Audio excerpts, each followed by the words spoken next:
যখন মাইয়েতকে কবরে শোয়ানো হয় তখন সে তাকে দাফন করে যাওয়া ব্যক্তিদের হাঁটার খসখস আওয়াজ শুনতে পায়। এরপরে তাকে যখন শুইয়ে দেওয়া হয়, সে যদি মুমিন ব্যক্তি হয় তাহলে তার মাথার দিকে তার সলাত এসে দাঁড়িয়ে যায়। দুনিয়াতে আপনি যে নামাজগুলো পড়েছেন, আমি যে নামাজগুলো পড়ছি, এগুলো মাথার দিকে দাঁড়িয়ে যায়। ডান দিকে চলে আসে তার সওম, সওম মানে কি? রোজা। বাম দিকে চলে আসে যাকাত, যাকাত মানে কি? যাকাতের সাথে তো আমরা পরিচিত নই। আমরা ওই যে রাস্তাঘাটে যে দান খয়রাত গুলো ওঠানো হয়, এগুলোর সাথে খুব পরিচিত, তাই না? তারপরে পায়ের দিকে চলে আসবে তার আত্মীয়তার সম্পর্ক রক্ষার ইবাদত, তার এই যে অন্যান্য দান সদকা, তার নফল আমল, তার তাসবিহ তাহলিল, তার কোরআন তেলাওয়াত ইত্যাদি পায়ের দিকে চলে আসবে। এখানে একটা হাদিস এসেছে, সূরাতুল মুলক যে ব্যক্তি রাতের বেলা তেলাওয়াত করবে, কোন সূরা ভাই? তাবারাকাল্লাযী বিয়াদিহিল মুলক ওয়া হুয়া আলা কুল্লি শাইইন কাদির।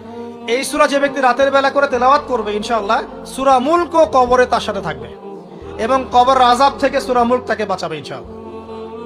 আমি বুঝাচ্ছি যে কি অবস্থাটা হবে। এবার দুজন ফেরেশতা মাথার দিক থেকে আসবেন, আসতে চাইবেন, সালাত বলবে এখান দিয়ে আসা যাবে না, এদিক দিয়ে আসা যাবে না।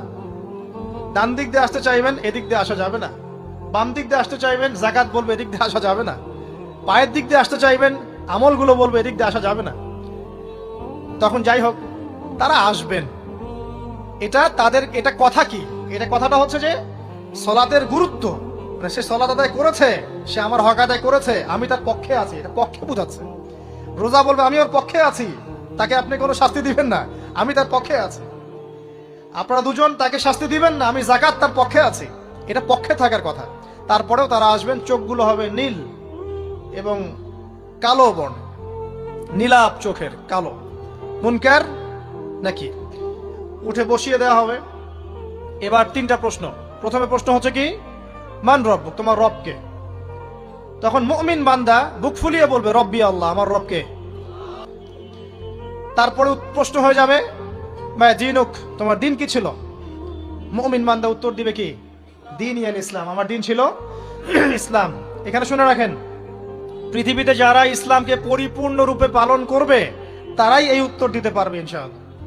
যারা ইসলামকে ঠাট্টা বিদ্রুপের হাসি তামাশার পাত্র বানিয়েছে, মন চাইলে কিছু করি, মন চাইলে কিছু করি না, সহজগুলো একটু আমল করি, বাকি কিছুর আমল ধারি না, হ্যাঁ, নামাজ পড়ি, সুদ ছাড়তে পারি না, ঠিক আছে, বছর বছর ওমরা করি, এদিকে ঘুষ দুর্নীতি ছাড়তে পারি না, ইসলামকে ঠাট্টা